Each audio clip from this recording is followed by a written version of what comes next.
오늘 우리에게 주시는 하나님의 말씀은 창세기 37장 12절에서 24절까지 말씀입니다. 12절. 그의 형들이 세겜에 가서 아버지의 양떼를 칠 때에 이스라엘이 요셉에게 이르되 네 형들이 세겜에서 양을 치지 아니하느냐 너를 그들에게로 보내리라.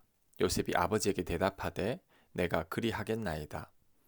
이스라엘이 그에게 이르되 가서 네 형들과 양떼가 잘 있는지를 보고 돌아와 내게 말하라 하고 그를 헤브론 골짜기에서 보내니 그가 세겜으로 가니라. 어떤 사람이 그를 만난즉 그가 들에서 방황하는지라. 그 사람이 그에게 물어 이르되 네가 무엇을 찾느냐. 그가 이르되 내가 내 형들을 찾아오니 청하건대 그들이 양치는 곳을 내게 가르쳐 주소서. 그 사람이 이르되 그들이 여기서 떠났느니라. 내가 그들의 말을 들으니 도단으로 가자 하더라 하니라. 요셉이 그의 형들의 뒤를 따라 가서 도단에서 그들을 만나리라. 아멘. 요셉의 형들이 양을 치러 세겜으로 갔을 때 아버지 야곱이 걱정이 되기 시작합니다. 왜냐하면 세겜의 남자들을 시몬과 레위가 다 죽였기 때문이죠. 혹 세겜 사람들이 보복할지도 모른다는 염려 때문에 야곱은 요셉을 보내서 형들이 잘 있는지를 알아보라고 했습니다. 요셉은 아버지 말씀에 순종해서 거리가 80km나 더 떨어진 세겜으로 가게 됩니다. 그런데 세겜에 도착해서 아무리 형들을 찾아도 형들이 보이질 않습니다. 그때 어떤 사람이 나타나 형들이 도단으로 갔다고 합니다. 이에 요셉은 또 도단까지 가는데 그 거리가 30km가 넘습니다. 결국 요셉은 아버지 심부름을 하기 위해서 광야길 110km가 넘는 거리를 이동하게 된 거죠. 이런 요셉의 모습에서 성실함과 충성됨을 볼 수 있죠. 형들을 걱정하실 아버지를 생각하며 그 먼 거리를 묵묵히 간 겁니다. 가서 형들이 없으니까 그 형들을 찾기 위해 애썼고 또 형들이 도단으로 갔다고 하니까 도단까지 또 갑니다. 요셉은 뭔가를 맡기면 그 일은 완벽하게 해내는 사람이죠. 그러니 보디발의 집이나 감옥에서도 인정을 받는 겁니다. 우리도 요셉처럼 나에게 맡겨진 일에는 최선과 충성을 다하는 자가 되어야 합니다. 뭔가를 맡겼을 때 완전히 잊을 수 있는 믿을 만한 사람이 되어야 합니다. 하나님은 그러한 자를 찾으십니다. 그리고 오늘 본문에서 한 가지 더 살펴볼 게 있습니다. 그것은 야곱이 아들들을 참으로 모른다는 겁니다. 야곱은 아들들이 요셉을 죽일 만큼 미워한다는 것을 잘 모르고 있습니다.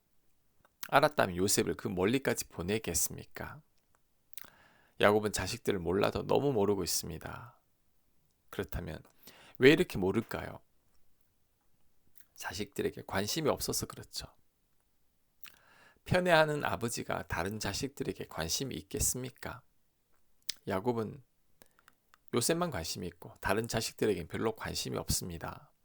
그러니 그 자식들과 별로 대화도 나누지 않았을 겁니다. 그러니 자식들이 어떤 마음을 품고 있는지를 전혀 모르는 거죠. 자녀들이 얼마나 큰 상처 속에서 자라고 있는지를 모르는 겁니다. 이것은 우리들도 마찬가지입니다.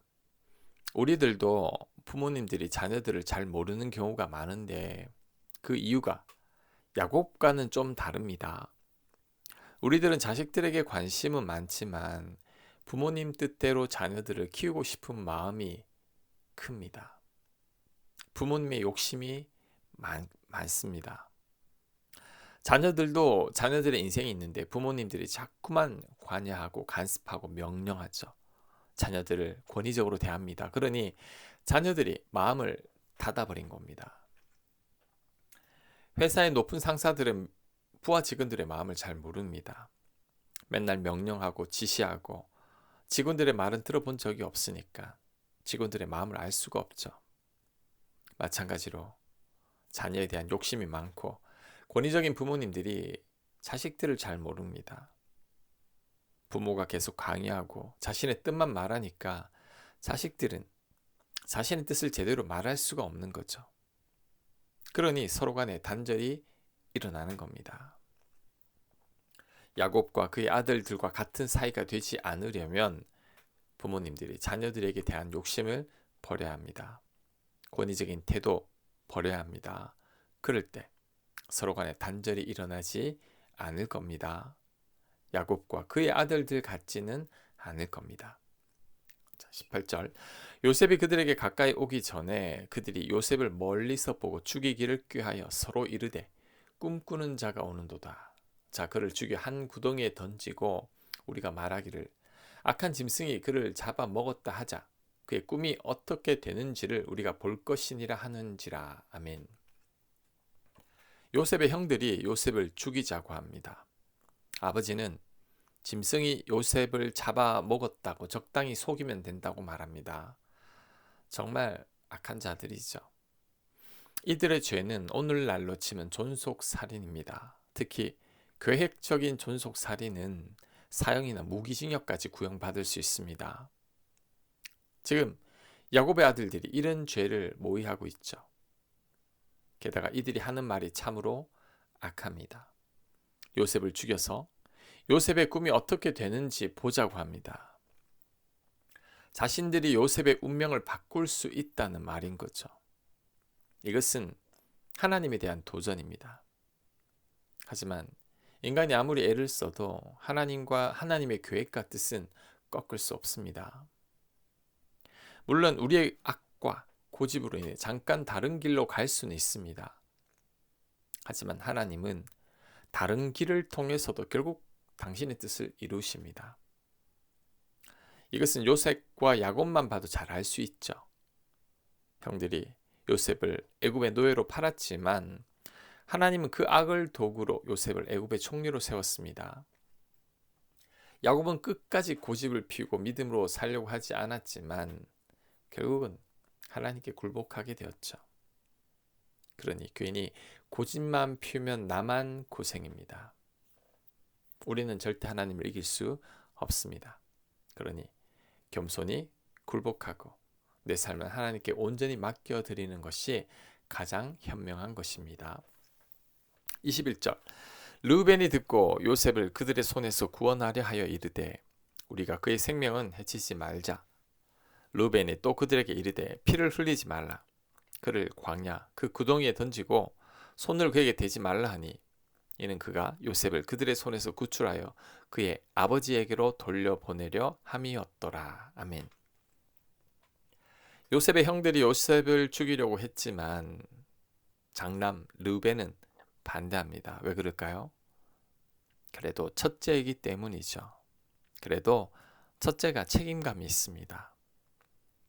첫째가 부모님을 생각하는 마음이 있죠. 르우벤도 아버지 야곱이 마음에 들지 않은 면이 있었을 겁니다. 하지만 야곱이 요셉이 죽었다는 소식을 들으면 얼마나 슬퍼하고 괴로워할지를 누구보다 잘 안 거죠. 그러니 요셉을 살리려는 겁니다.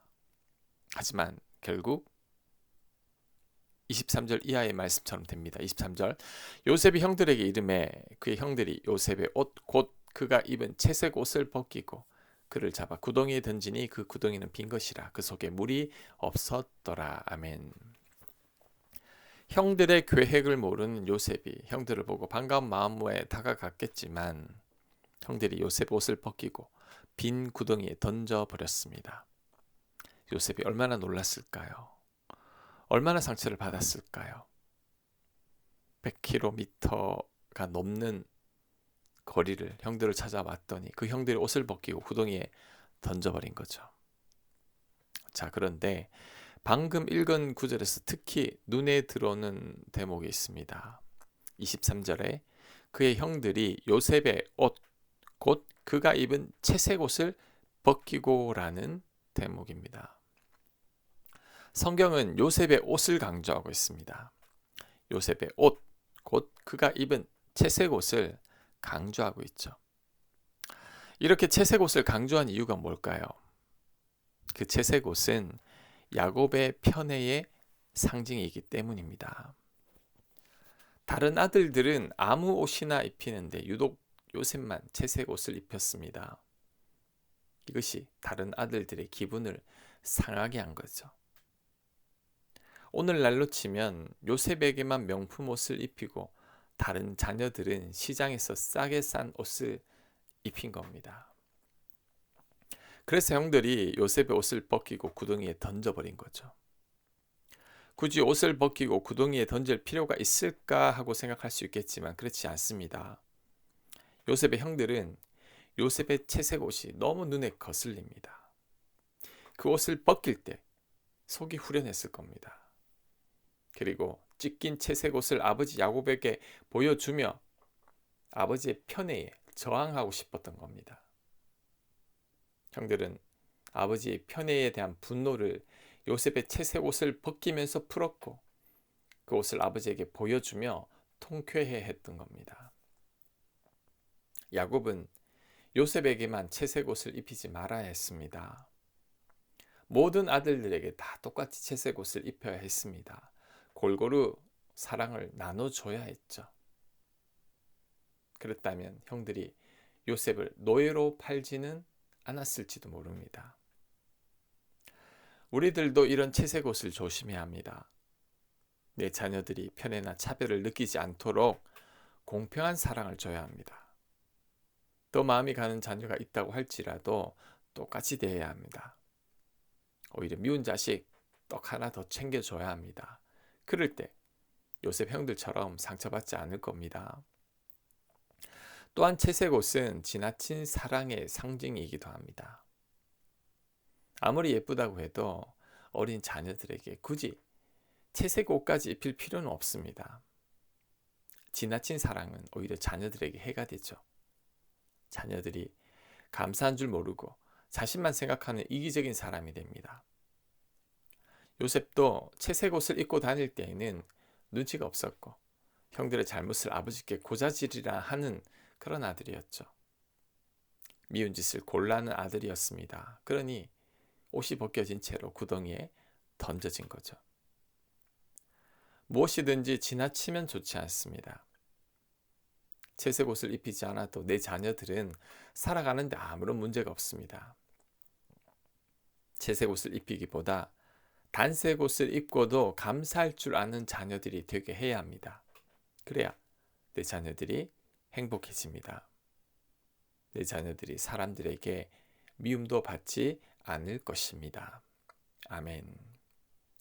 하나님, 채색 옷 때문에 요셉의 형들은 더 분노했던 것 같습니다. 하나님, 우리들은 채색 옷을 입히지 않게 하옵소서. 단색 옷을 입어도 감사할 줄 아는 자녀들로 키울 수 있는 저희들 될 수 있도록 역사하여 주시옵소서. 하나님, 우리 자녀들이 야곱의 자녀들처럼 상처받지 않도록 지혜롭게 양육할 수 있도록 도와주시옵소서. 예수님 이름으로 기도합니다. 아멘.